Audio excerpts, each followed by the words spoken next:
Diz o texto: do mesmo modo, mulheres, sujeite-se cada uma a seu marido, a fim de que se ele não obedece à palavra, seja ganho sem palavras pelo procedimento de sua mulher, observando a conduta honesta e respeitosa de vocês. A beleza de vocês não deve estar nos enfeites exteriores, como cabelos trançados e joias de ouro ou roupas finas. Ao contrário, esteja no ser interior, que não perece, beleza demonstrada no espírito dócil e tranquilo, o que é de grande valor para Deus. Pois era assim que também costumavam adornar-se as santas mulheres do passado, que colocavam a sua esperança em Deus. Elas se sujeitavam cada uma a seu marido, como Sara, que obedecia a Abraão e o chamava Senhor.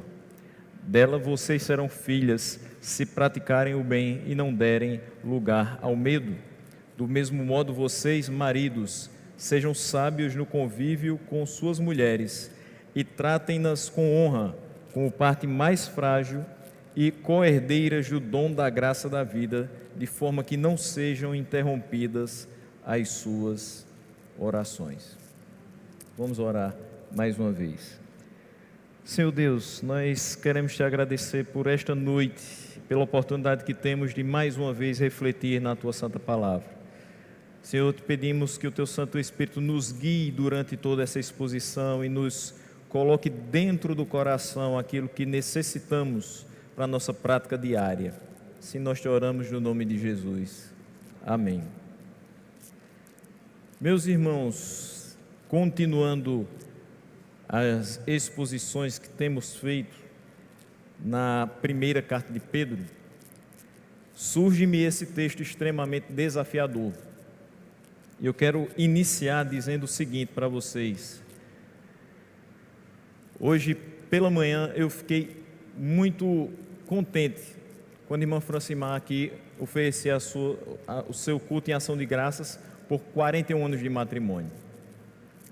E como é possível que alguém que não tem esse tempo nem de idade possa agora falar a respeito de deveres conjugais? Veja como é difícil minha tarefa. Meus pais esse ano completam 37 de casados. E eu completei agora em dezembro 34 de vida. Dos pastores eu sou mais novo. Aprendo todos os dias com o que eles falam. E me sinto ainda muito imaturo em muita coisa da vida. Mas como é possível que alguém que tem 34 anos e vai fazer daqui a 2 meses apenas 8 de casado, como é possível que essa pessoa possa falar a quem tem 41 anos de casado? Quando essa pessoa fala a partir da palavra de Deus. É a única forma. Porque eu não vou comparar a minha experiência. Eu não vou comparar aqui o que já se passou. Mas também é fato que na pouca experiência de vida e no pouco tempo de matrimônio, muitas coisas desafiadoras já nos aconteceram. Às vezes refletindo e conversando entre si, nós percebemos que de 2014 para cá, todos os anos nos trouxeram algo muito complexo e não existe outra palavra, difícil de lidar. E se nós não tivéssemos passado por nada do que passamos, ainda assim, o tempo que já estamos juntos já diria algo sobre quem nós somos, enquanto servos de Deus, enquanto pessoas que creem na palavra. A forma como nós nos relacionamos, não somente dentro dos nossos lares com o nosso cônjuge, mas a forma como nós nos relacionamos com os nossos pais, com os nossos amigos, com as pessoas do nosso trabalho, dizem muito de nós. E é fato que Pedro começa a falar acerca da submissão, de sermos submissos, tocando num ponto que talvez a gente muitas vezes se empalha com isso. Muitas vezes a gente não consegue ser submisso às autoridades governamentais. Esse ponto já era extremamente desafiador quando eu falei semanas atrás, no mês de janeiro. Mas também Pedro continua a sua fala, trazendo outros pontos difíceis, quando toca na questão da escravidão, que hoje não existe mais, ou pelo menos achávamos que não existiria. Quem não lembra do fato ocorrido aqui em Campina Grande há 2 semanas? Uma mulher resgatada 39 anos depois de se tornar empregada doméstica de uma casa. E essa mulher simplesmente trabalhava em regime de escravidão, das 7 da manhã à meia-noite. E essa semana que passou, a sua antiga patroa veio a falecer de infarto. Me deixa muito triste quando algumas pessoas nas redes sociais dizem: já foi tarde, a conta chegou, bem feito, porque não é assim que nós devemos lidar com essas situações. A palavra nos diz que mesmo que os nossos senhores, trazendo para o nosso contexto, para a nossa época, mesmo que os nossos patrões não sejam os melhores do mundo, não sejam tementes a Ele, ainda assim nós devemos nos submeter, porque o que interessa na nossa conduta profissional não é se eles são bons para nós, mas sim se nós refletimos Cristo nessa conduta. E isso deve ser feito independente da forma como eles nos tratam. Isso também é extremamente difícil. E eu falava aqui também, já passei por momentos em que alguns dos meus patrões não foram aquela coisa toda. Veja que o tempo todo, quando Pedro vai falando com a gente, você tem aquela impressão: eu não faço isso 100%, eu não consigo cumprir tudo isso aqui que ele tem falado. Tem vezes que eu critico duramente as pessoas que governam minha cidade, meu estado, meu país. Tem vezes que eu, mesmo que em pensamento, desejo coisas ruins para o meu patrão. É tão difícil assim ser crente. Pedro me coloca numa situação, nos coloca numa situação em que a gente vê: eu estou a anos-luz do que eu deveria ser. Mas isso é bom. Isso é bom por quê? Porque a gente não se acomoda. Porque a gente começa a perceber que a gente, sem a ajuda do Espírito Santo, continua dando vazão às coisas do velho homem. Invariavelmente a gente começa a praticar coisas que praticava antes de conhecer ao Senhor, antes de ser atraído por Ele. E isso às vezes traz vergonha para o grande povo do Senhor, para a grande família de Deus. Então é necessário sim que a gente faça algumas reflexões, que a gente pense melhor como tem vivido e principalmente como a gente tem se submetido aos demais. Como bem falou hoje o pastor Jamerson, a Bíblia não te chama a sair da condição de cauda para ser cabeça. Todos nós temos pessoas superiores a nós, e mesmo o mais superior dos superiores na face da terra ainda precisa estar abaixo do Supremo, verdadeiro Supremo, que é Deus. Então não existe aquele que está, na linguagem popular, por cima da carne seca. Todos nós temos os nossos pés de barro, todos nós temos o nosso telhado de vidro e erramos em algumas coisas. Na questão da submissão também. Pedro começa esse texto dizendo do mesmo modo. Se ele fala do mesmo modo, ele está se referindo a algo que ele falou anteriormente. Ele precisa de um parâmetro para dizer que o que vem a seguir deve ser feito do mesmo modo que antes. Então, qual é o parâmetro? Vamos ver. Primeira coisa que ele falou do versículo 3 ao versículo 17 do capítulo 2 é: os crentes devem se submeter às autoridades do governo. Depois do versículo 18 ao versículo 25 ele diz: os escravos devem submeter-se a seus senhores.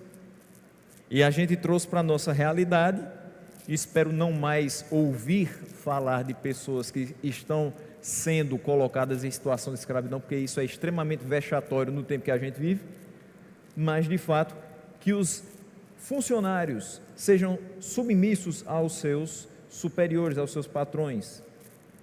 Tudo isso, ele diz que os crentes devem se submeter por temor ao Senhor. Esse é o parâmetro. Tudo o que nós devemos fazer deve ser por temor ao Senhor. Os escravos se submetem aos seus senhores por temor ao Senhor. Os crentes se submetem às autoridades por temor ao Senhor. As mulheres devem se submeter a seus maridos por temor ao Senhor. Esse texto vai encontrar uma consonância com o texto de Paulo, quando ele diz: mulheres sejam submissas aos seus maridos como ao Senhor, nesse texto lá de Efésios. Isso é muito difícil de falar hoje, num tempo em que nós escutamos algo absurdo, que não existe, mas que tenta ser colocado no seio da igreja, algo totalmente incompatível, chamado cristãs feministas. Mulheres que acham que não deveriam estar ao lado de seus maridos, mas acima deles. Mulheres que não acham que deveriam ter espaço na sociedade, mas deveriam dominar os espaços da sociedade. E não é assim que as coisas foram orquestradas, arquitetadas no plano eterno de Deus. Com isso eu não estou querendo dizer que uma mulher não possa ser diretora de uma empresa. Com isso eu não estou querendo dizer que uma mulher não possa ser aquela que comanda a sua casa, uma vez que ela tenha filhos e seja ou viúva ou divorciada. Com isso eu não estou querendo dizer que uma mulher não possa pregar a palavra de Deus. Ela pode. Nós escutamos aqui mulheres que falam da palavra de Deus. Mas o que eu estou querendo dizer é que por temor ao Senhor, ela deve ser submissa a seu marido. Por temor ao Senhor. A vida inteira a mulher será, por temor ao Senhor, conduzida por um homem. Quando ela nasce, ela vai ser conduzida por seu pai. Quando ela casa, ela vai ser conduzida por seu esposo. No contexto eclesiástico, ela vai ser conduzida por seu pastor. E isso é importante que se perceba, inclusive com as mulheres que exercem algum tipo de liderança, que exercem algum tipo de influência. A mulher, ela pode, e eu sou mais até incisivo nessa questão, ela deve ser uma pregadora da palavra de Deus, mas sob a orientação daquele que o dirige, daquele que preside a igreja. Não há problema. Existem algumas comunidades que vetam o local que ora eu estou ocupando para a figura feminina, talvez temendo que essa figura uma hora pense que é mais interessante que ela ocupe na posição de pastora, e a gente já sabe que isso acontece em várias e várias comunidades cristãs, mas não é por medo de fazer algo que talvez a Bíblia não dá um respaldo para nós, que eu devo vetar a atividade de ministração da palavra por parte de mulheres. Eu quis deixar isso muito claro, por quê? Porque às vezes, falando em submissão da mulher para o marido, parece que o ministrante é contrário, que a mulher faça qualquer outra coisa, que não seja obedecer a seu marido, mas não é isso. Eu quero deixar muito claro, que aqui o contexto é estritamente conjugal, e a gente vai falar exatamente sobre isso, mas em outros âmbitos é extremamente importante que a mulher se coloque, participe, e que também seja submissa às autoridades e submissa aos seus senhores. Então, primeira coisa que eu quero deixar muito claro é que os exemplos de submissão a que Pedro se refere, os três, têm como base o temor ao Senhor. Você não faz as coisas porque as pessoas são boas para você, porque elas te convenceram a ser submisso, ou porque você entende que esse é o melhor caminho, simplesmente pelos seus conceitos. Você faz isso porque você teme ao Senhor. Quem teme ao Senhor obedece essa instrução. Pedro fala que existe um propósito pelo qual as mulheres devem se sujeitar cada uma a seu marido. E aqui muito interessante a expressão que ele usa, cada uma a seu marido. Existem casos de poligamia na Bíblia? Existem. São aprovados por Deus? Não, em momento algum ele fala sobre isso, que ele se agrada de relações poligâmicas, ou no contexto de hoje, poliafetivas. Pelo contrário, ele diz cada uma a seu marido. A relação que Deus estabelece conjugal, ela é monogâmica e heteronormativa entre homem e mulher. Passando disso, é obra de Satanás. E ele diz aqui que o objetivo da mulher ser sujeita a seu marido, submissa a seu marido, é que se ele não obedece à palavra, ele seja ganho sem palavras, pelo procedimento de sua mulher. Veja que interessante, não somente entre as mulheres das comunidades a quem Pedro vai endereçar a sua carta, mas também é comum nos nossos dias que mulheres cristãs que são unidas a homens incrédulos, por vezes queiram tirar de si esse jugo e vivem a reclamar dos homens que escolheram para dividir a sua vida. Não é muito incomum que você escute alguma pessoa falando assim: olha, meu marido é incrédulo, eu creio em Deus e só Jesus na causa. Ele não entende a minha fé, ele não compreende a forma como eu me expresso.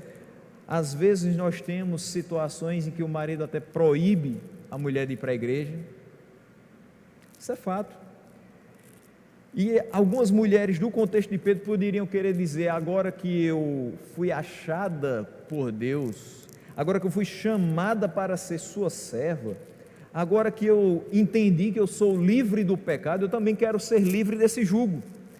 Eu não quero mais viver sobre o senhorio desse homem que é incrédulo, que não compreende a palavra de Deus, que vai me fazer me afastar daquilo que é tão precioso para o meu coração. É fato que se você se uniu a seu marido e anos depois veio sua conversão, mas a dele não, naturalmente surge aí uma incompatibilidade. Você serve a Deus, você tenta viver uma vida piedosa, mas ele não sabe nem o que é isso. É difícil, mas isso não quer dizer que a Bíblia apresente como um caminho primário e mais adequado que você o abandone. Entenda que aqui o contexto é muito claro. Duas pessoas se casam, elas não conhecem a Deus. Era isso que estava acontecendo aqui nessas igrejas. Era o início do cristianismo. Mulheres são alcançadas pela palavra de Deus, elas são convertidas, mas seus maridos não. Nisso, não se configura a princípio um jugo desigual, porque os dois eram descrentes. Mas agora ela começa a conhecer a verdade do Evangelho. Qual a vontade dela? Que ele também conheça a verdade do Evangelho. Mas enquanto isso não ocorre, tem uma boa dose de sofrimento, misturado com esperança. Mas sim, sofrimento às vezes não porque ele lhe proíbe de vir à igreja, ou sofrimento também não simplesmente porque ele deve ser uma pessoa que não, tendo o temor de Deus, talvez tenha um temperamento às vezes explosivo, não lhe trata com devido respeito. mas sofrimento por saber qual será o destino eterno dele se ele não se render aos pés de Deus. Talvez esse seja o maior sofrimento. Então a palavra de Deus não chama essa mulher que foi convertida, mas o seu marido não, a abandoná-lo, desfazer o matrimônio, ou permanecer com ele murmurando até o último dia da sua vida na terra. Pelo contrário, a finalidade de ser submissa, Pedro lembra, tem uma razão muito particular. A finalidade é para que por sua integridade elas possam atrair os seus esposos à fé. Se esse é seu contexto, você tem uma enorme responsabilidade. Uma enorme responsabilidade. E Deus vai lhe ajudar nisso. Se você, por temor a Ele, for submissa a seu marido, que é incrédulo, mas é seu marido, que é incrédulo, mas é alvo das suas orações, que é incrédulo hoje, mas se for da vontade soberana de Deus, pode ser um grande instrumento nas suas mãos. João Calvino, comentando esse versículo, ele traz uma reflexão interessante sobre a expressão ganho sem palavra. Quando a gente escuta ganhar sem palavras, parece que não vai haver pregação do Evangelho, mas vai haver sim. Pode parecer estranho que Pedro diga que um esposo pode ser ganho para o Senhor sem a palavra, porque lemos que a fé vem pelo ouvir em Romanos 10:17. Minha resposta é que as palavras de Pedro não devem ser entendidas como se uma vida santa, isoladamente, pudesse guiar os incrédulos a Cristo, senão que ela suaviza e pacifica sua mente de tal modo que sintam menos aversão para com a religião, pois como um exemplo negativo gera escândalos, assim um bom exemplo propicia não pequena comprovação da fé. Aqui, trocando em miúdos o que João Calvino fala, às vezes, minhas irmãs, aqui agora falando especificamente para as irmãs, até o versículo 6, depois eu falo com os irmãos, mais especificamente no versículo 7, porque vocês não vão escapar a orientação do Senhor. Às vezes, minhas irmãs, a esposa fala muito acerca da palavra, e aquele marido incrédulo fica dizendo, essa mulher só fala de Deus, só fala de Bíblia, o tempo todo. Ela insiste muito para que o seu esposo frequente a igreja. Vamos, meu filho, vamos para a igreja, me acompanhe, é tão bom. As pessoas lá são tão boas, tão piedosas, transformadas pela palavra de Deus. É tão bom a comunhão dos santos. Eu queria tanto que você experimentasse isso. Isso é maravilhoso. Ela encharca o ambiente do lar com louvores cristãos. De manhã, das 6 horas quando ela acorda para fazer o café, até as 10 da noite, quando ela começa a arrumar o quarto para que os dois possam dormir e descansar do dia de trabalho. É louvor para cima e para baixo. É no celular, é no rádio, é no computador, em todo canto. Tem louvor, tem gente falando de Deus, tem cânticos sendo exaltados ali naquele momento, mas tem um pequeno porém. Às vezes mesmo falando tanto da palavra, às vezes mesmo insistindo tanto com o esposo para que ele frequente a igreja, às vezes mesmo encharcando o ambiente do lar com louvores cristãos, a sua conduta pouco fala a respeito do que ela diz. A sua conduta não é condizente com o testemunho de uma mulher sábia. Ela fala da Bíblia, ela canta louvores que são bíblicos, ela insiste para que o seu marido leia a Bíblia, mas a sua vida não mostra quase nada de Bíblia para ele. É nesse ponto que Pedro vai chamar a atenção. Ele vai ser ganho sem palavras através do procedimento da sua mulher. Se ele não vê na sua mulher essa maravilha que ela expressa, que é a vida com Deus, como ele vai querer viver com Deus? Se ela não expressa a transformação que foi feita em sua vida, como ele será afeito a também passar por essa transformação? Quando Calvino diz, um exemplo negativo gera escândalos, mas um exemplo positivo propicia não pequena comprovação da fé. Você quer que seu marido acredite que você realmente é uma mulher de fé? Viva essa fé. Mostre, demonstre com atos que você é essa mulher. Isso é importante para que ele não seja avesso à palavra de Deus.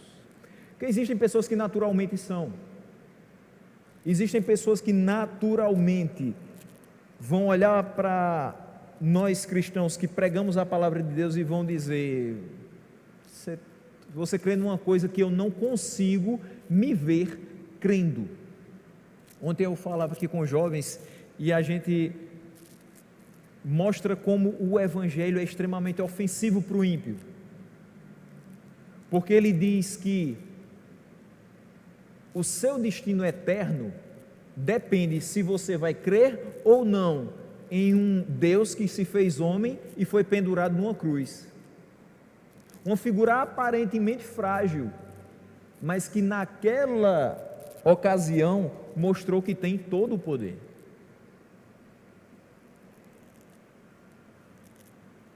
Então veja que é difícil alguém perceber a fé sozinho.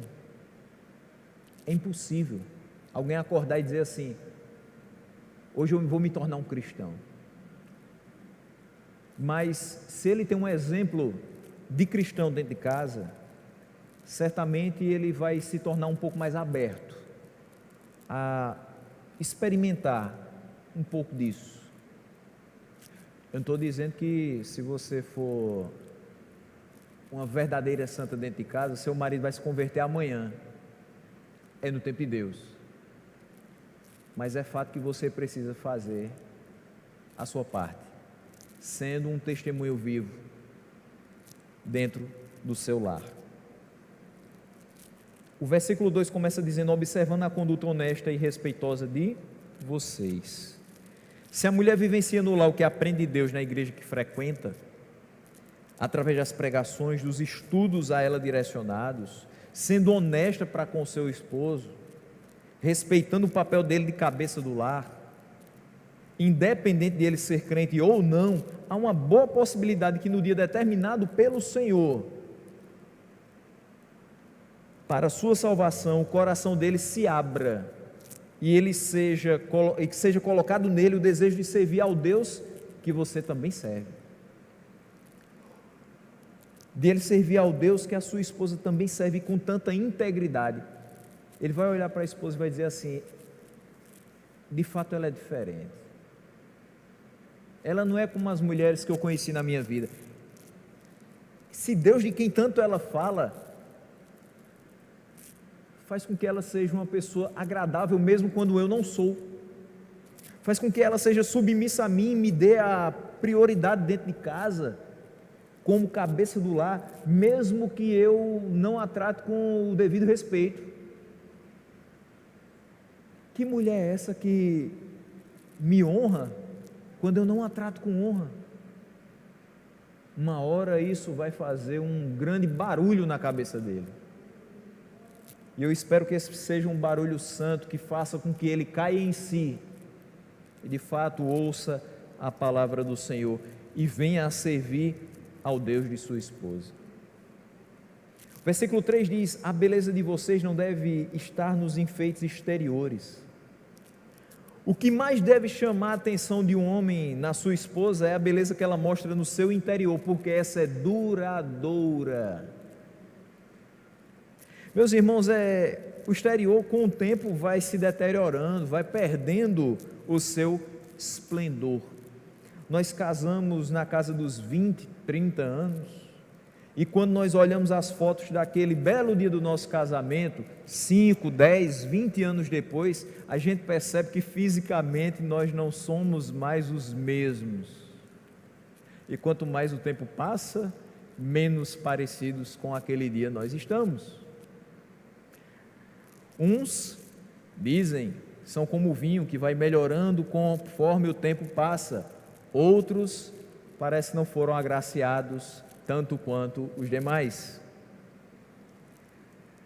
mas é fato que o tempo é implacável mesmo para com aqueles que são mais dotados de beleza.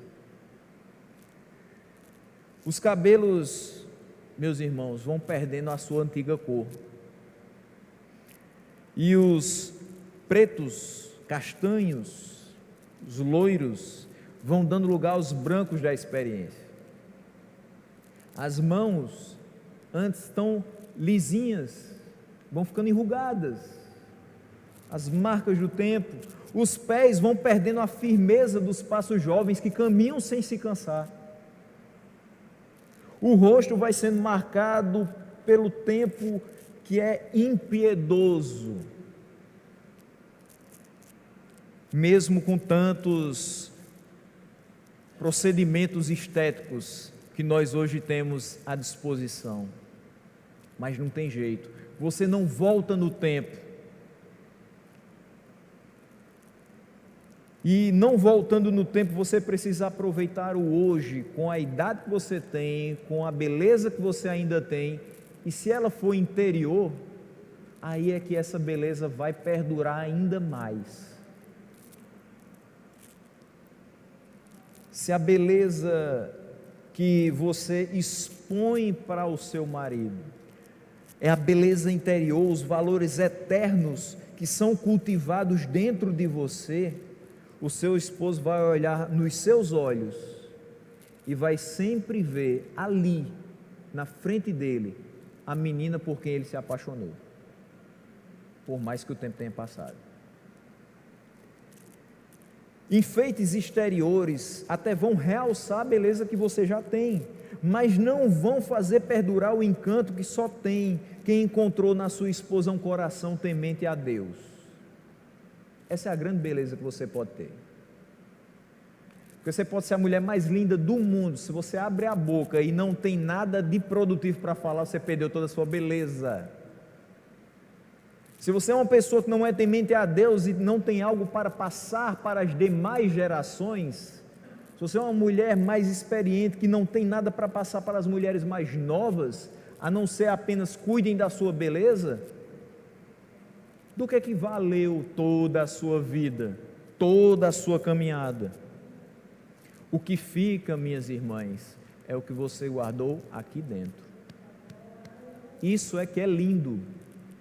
E que seu esposo, seja ele crente ou não, vai admirar até o último dia que estiver junto com você. Os cabelos trançados, as joias, as roupas finas, não superam o coração que tem como fundamento da sua alegria o Senhor. Este sim, o coração que tem como alegria, fundamento da sua alegria o Senhor. Este coração alegre a formoseia de fato o rosto. Mas ele diz aqui, ao contrário, esteja no ser interior que não perece, uma beleza demonstrada com espírito dócil e tranquilo, no versículo 4, o que é de grande valor para Deus. A docilidade, a ternura, a tranquilidade, que são mais relacionadas, mais comuns ao ser feminino, devem ser marca da sua conduta. Nada mais contraditório do que uma mulher que diz assim: eu sou crente, mas pisa no meu calo. Eu sou crente, até a página 3. Eu sou crente, mas eu sou nervosa. Eu sou estressada. Eu sou difícil, eu tenho um temperamento forte. Cuidado, minha irmã. Temperamento forte às vezes é falta de educação. A gente quer dizer que é geniosa, que tem um temperamento forte, que é decidida, que é determinada e quer passar por cima dos outros, não só do marido.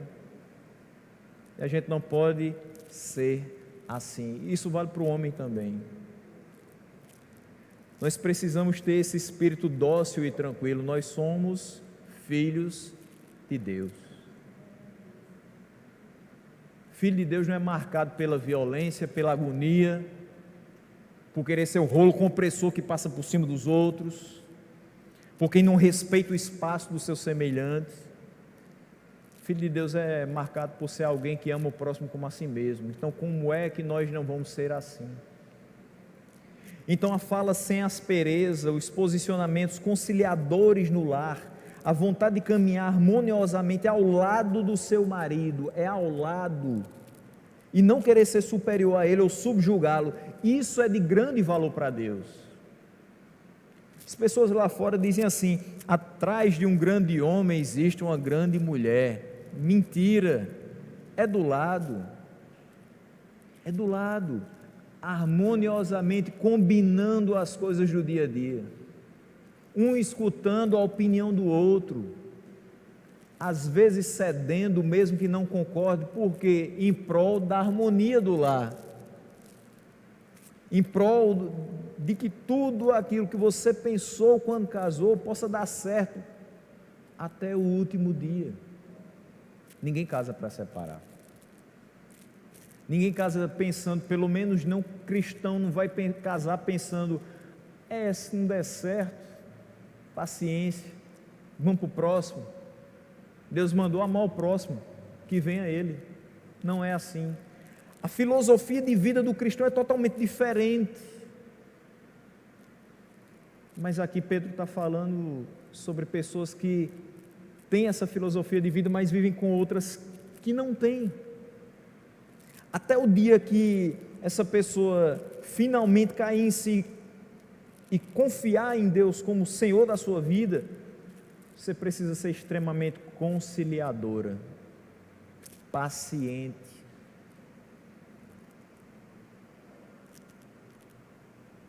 Foi assim que Deus formou cada um de nós. O projeto dele para nós só funciona dentro desses parâmetros. E isso não pode mudar. O versículo 5 mostra isso. Ele diz assim: pois era assim que também costumavam adornar-se as santas mulheres do passado, que colocavam a sua esperança em Deus. Nós vivemos numa era de muitas quebras de paradigmas, de muitas mudanças de conceitos, pessoas que destroem, desconstroem o que chamam de estereótipos e decidem ser o que o seu enganoso coração deseja para elas. Minhas irmãs, são muitos os contextos familiares. Eu não vou, nem que eu passasse aqui 2 horas, a gente não esgotaria eles. Mas o que realmente interessa nesse texto é o seguinte: o que Deus fez é perfeito e a gente não pode mudar. A gente não casa querendo um casamento feliz, a gente não casa pensando em ter uma vida boa ao lado da pessoa que Deus nos deu. Então por que a gente não segue o que Ele fala? Por que a gente briga tanto com os conceitos bíblicos, tentando se apropriar dos mundanos e adaptá-los para a nossa vida? Por que a gente simplesmente não lê a palavra de Deus, bota isso em prática e vive o que Ele tem para nós, que é o melhor? Por que a gente fica se debatendo em tantos conceitos que são totalmente fora dessa palavra e continua quebrando a harmonia do nosso lar? Não existe quebra de paradigma quando nós falamos de palavra de Deus. Ela é única e ela é eterna. Passa tudo nesse mundo, os céus e a terra, mas essa palavra não passa. E a validade dela também. Tudo que está aqui é válido, tudo que está aqui é verdadeiro, tudo que está aqui deve ser seguido à risca, para que a gente possa ter uma vida de verdade. O projeto de Deus para nós não mudou. Não mudou. Se Ele utilizou-se do apóstolo Pedro para falar todas essas questões para nós, é porque é assim que nós devemos viver. Assim como as santas mulheres do passado, minhas irmãs, confiem e esperem em Deus e não na sua aparência para que o seu casamento seja bem sucedido. E aqui eu abro um pequeno parênteses. Mas não se aproveitem disso para também não se cuidarem. Fechem as brechas. O nosso inimigo Número 2, porque o primeiro é o nosso próprio coração, a nossa própria natureza pecaminosa, mas o inimigo das nossas almas tende a mexer com as nossas estruturas também na questão da aparência. E isso é vice-versa. Homem, continue fazendo sua barba. Não é porque você casou, sua esposa está dentro de casa, você está garantido, não. Ah, vou fazer mais nada, não vou me cuidar mais não, porque eu já casei. Aí você vê a esposa bem cuidada, andando com um trapo humano. Porque ele não se cuida, ele não tem motivação. Ela também não vai ter motivação de andar com ele. Se cuide, porque se ela é a joia que Deus lhe deu, você deve ser a joia que Deus deu a ela. Então, da mesma forma que ela se adorna, se enfeita, se prepara para sair com você, faça o mesmo. Vão sair dois lindos do Senhor. E se vier para cá, melhor ainda. Para confraternizar com os demais que foram feitos à imagem e semelhança do Senhor. Então, mas não confie na sua aparência simplesmente. Meu marido nunca vai me deixar. Por quê? Porque eu sou bonita. Então, um dia ou outro, ele vai comigo para a igreja, nem que seja para mostrar para os outros homens: olha a mulher bonita que eu tenho. Isso não vai acontecer. Você quer que seu marido se converta, não quer? Confie em Deus. Espere nele. Ore. E não se canse, não. Ore incessantemente por ele. Em vez de murmurar por quem seu marido é, ore por ele. Não peça para que os outros orem, porque você já se cansou de orar por ele. Não tem essa fase que às vezes a pessoa já está tanto tempo querendo algo de Deus, aí diz assim: eu já cansei de orar, eu vou pedir para os outros.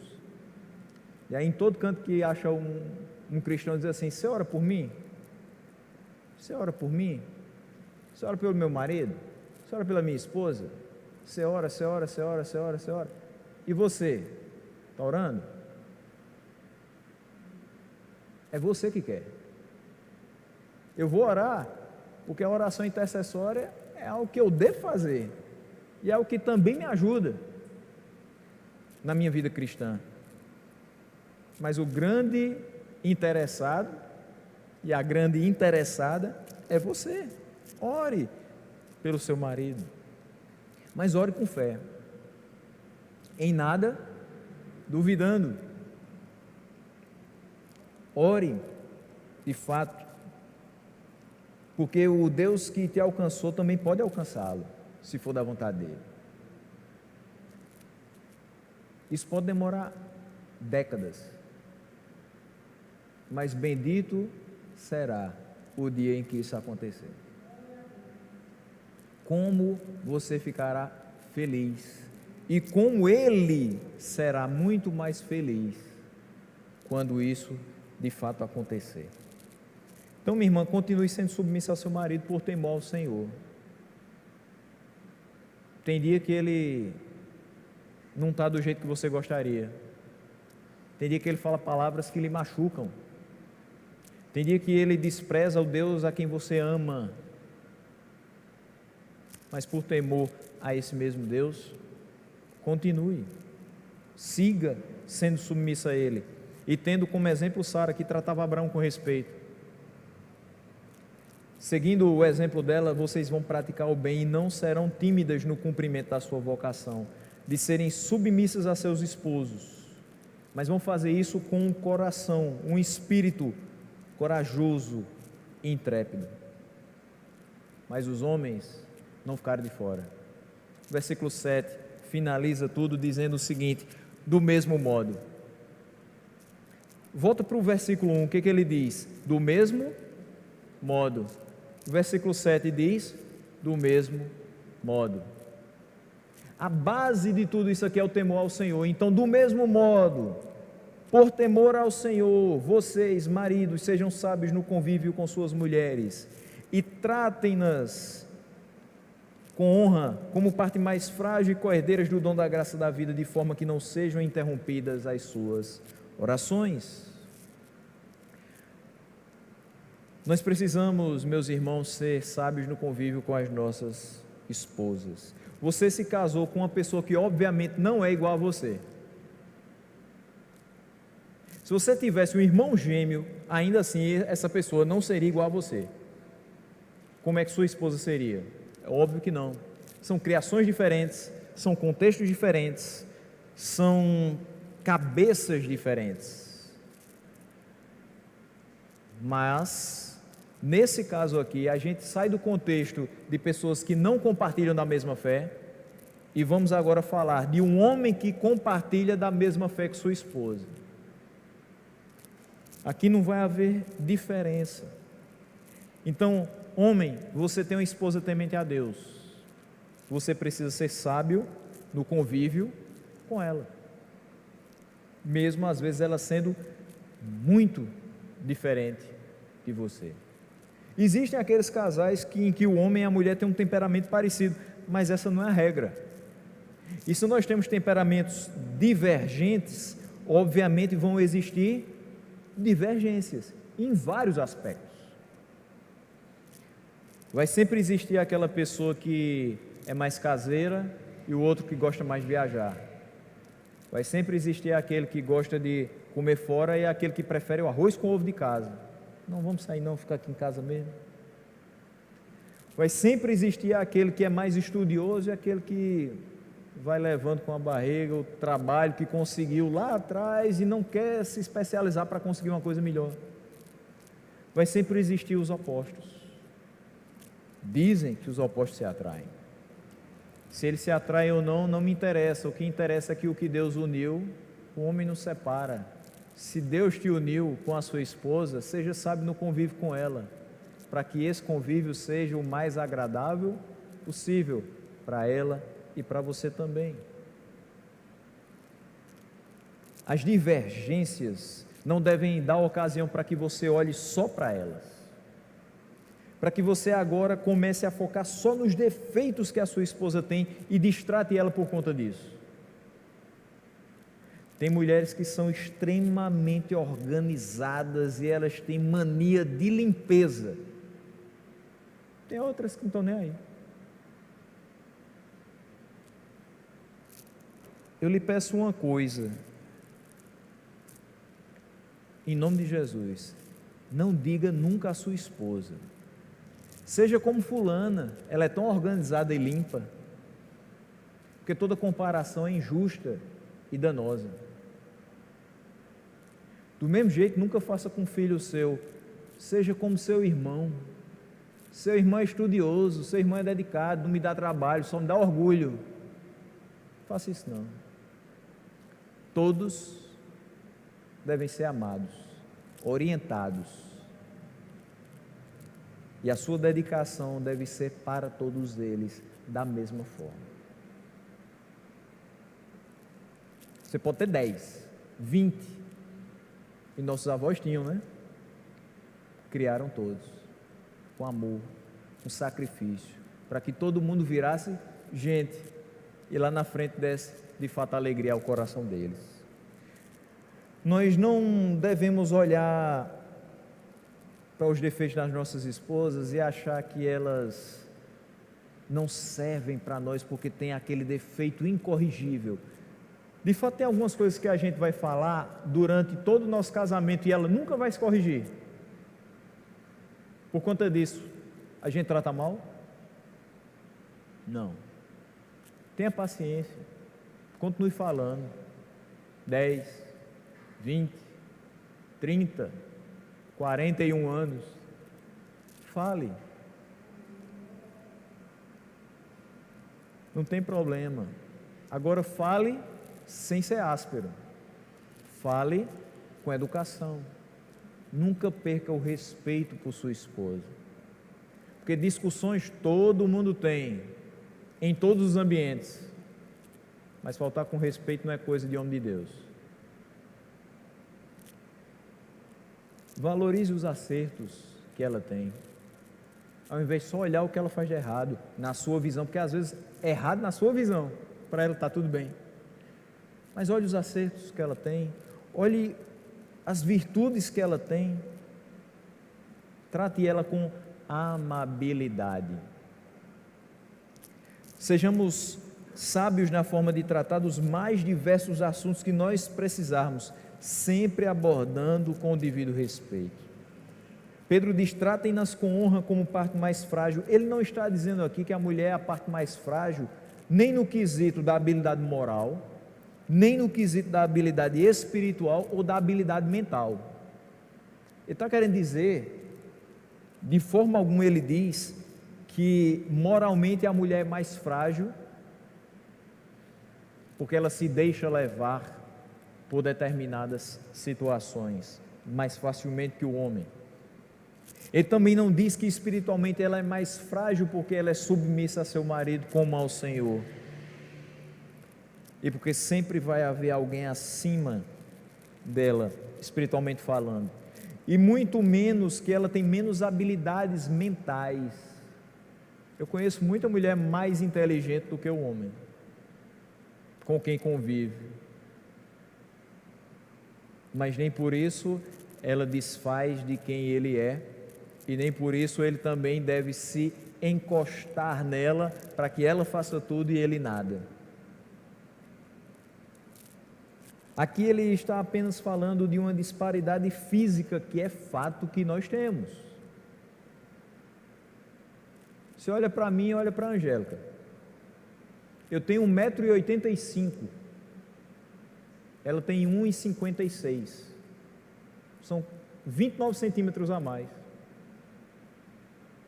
Eu posso exigir dela o mesmo que eu faço, no quesito, por exemplo, altura? Não.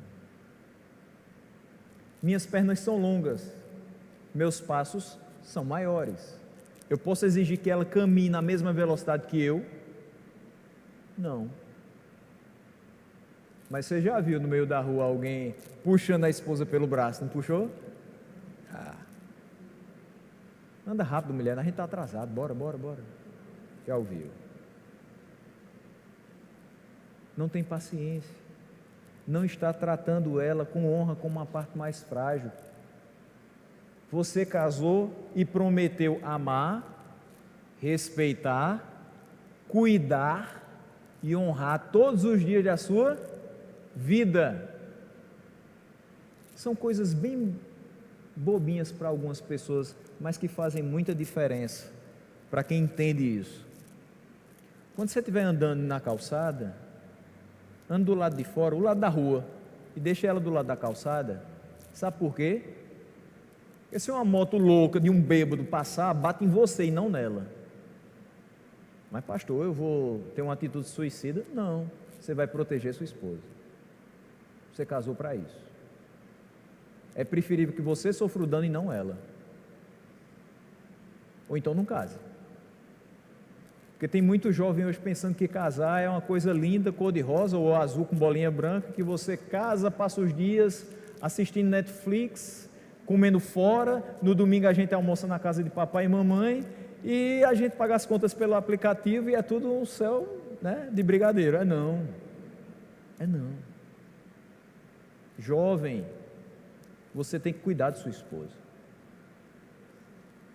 Você deve amar sua esposa como Cristo amou a igreja e se sacrificou por ela. Então faça isso. Próxima vez que você estiver andando na rua, lembre, do lado esquerdo se estiver vindo para cá, do lado direito se estiver indo para lá. Está chovendo. Você diz: tudo bem, eu vou correndo com a chave de casa e abro, fico com o meu guarda-chuva. Por quê? Você é homem e você é mais forte que ela. Você suporta a chuva, ela não. Mas pastor, a minha mulher não vai suportar a chuva. Se você pode tirá-la da chuva, tire. Pequenos gestos, coisas pequenininhas vão demonstrar o seu amor por ela. Não seja aquele homem que chega do trabalho, tira as botinas no sofá e diz assim: mulher, traz uma água aí para mim. Primeiro, não trate assim não. Não é mulher, é meu amor, é minha esposa, é a minha querida, é o presente de Deus. Não se trata de todo jeito. Não peça água a ela não. Vá lá no gelágua e tire a sua água. E de preferência chame ela, para que depois ela não diga: você nem me ofereceu. A gente precisa tratar as mulheres com honra, como parte mais frágil, entendendo que elas têm uma força muito grande dentro de si, dada por Deus, de serem as nossas auxiliadoras. E é fato, meus irmãos, que muitos homens hoje não estariam onde estão se não tivessem as esposas que Deus lhes deu. A pessoa que está falando aqui é uma delas. Existem desafios que são fortes demais para a mente humana suportar. Mesmo assim, existem mulheres fortes que, por temor ao Senhor, se submetem aos seus maridos e seguram junto com eles as barras mais pesadas dessa vida. Quem de fato achou uma esposa encontrou um tesouro inestimável. Meus irmãos, também ele fala a respeito delas serem co-herdeiras do dom da graça, da vida. O companheirismo na fé acrescenta uma outra razão para mostrar respeito. Você tem a mesma fé que ela, respeite ela. Ela é tão filha de Deus quanto você é. Pedro aqui, de fato, admite que marido e mulher, nessa situação, eram cristãos, e marido e mulher cristãos estão em pé de igualdade. As mulheres desfrutam de total igualdade espiritual com os homens. Paulo fala em Gálatas 3:28, não há judeu, nem grego, escravo, nem livre, homem, nem mulher, pois todos são um em Cristo Jesus. Mas ele termina dizendo que os homens têm toda essa responsabilidade, e veja quão grande é a responsabilidade dos homens, mas tem uma finalidade: para que as suas orações não sejam interrompidas. Veja que em todo momento ele vai falando a respeito da submissão que precisa se haver nos mais diversos aspectos, mas em nenhum deles ele conseguiu colocar uma consequência de não ser submisso. Ele deixou para esse último ponto. Ele não falou que se eu não for submisso às autoridades governamentais, eu vou ter problemas, apesar de eu saber que vou ter. Ele não falou que se os escravos não forem submissos aos seus senhores, eles vão ter problemas, mas nós sabemos que eles vão ter. Só que aqui ele está falando o seguinte: homens, se vocês não tratarem suas mulheres com respeito, não honrarem elas como parte mais frágil, se vocês não forem sábios no convívio com as suas mulheres, sabe o que pode acontecer? As suas orações não vão passar do teto do seu quarto, elas serão interrompidas. E com frequência as desavenças com os outros afetam o nosso relacionamento com Deus. Isso não é muito incomum. Mateus 5, 23, 24. Portanto, se você estiver apresentando a sua oferta diante do altar, e ali se lembrar de que seu irmão tem algo contra você, não é você contra o seu irmão, é o seu irmão contra você.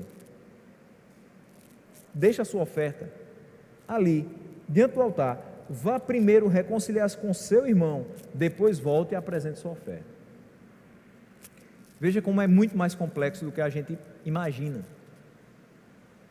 A gente nutre questões dentro do nosso coração em que a gente não quer nem cumprimentar o outro, quanto mais da paz do Senhor.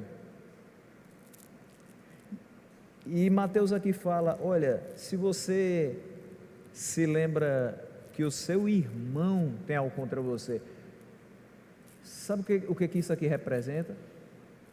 No que depender de vós, tende paz com todos os homens.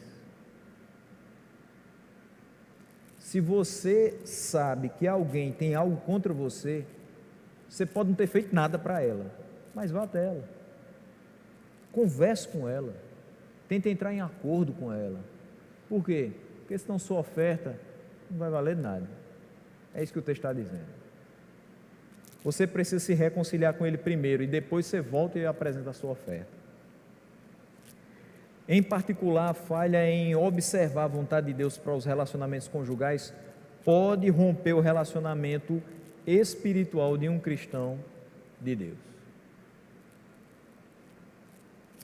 Ah, pastor, mas eu quando acordo de manhã, eu passo 1 hora orando antes de ir para o trabalho.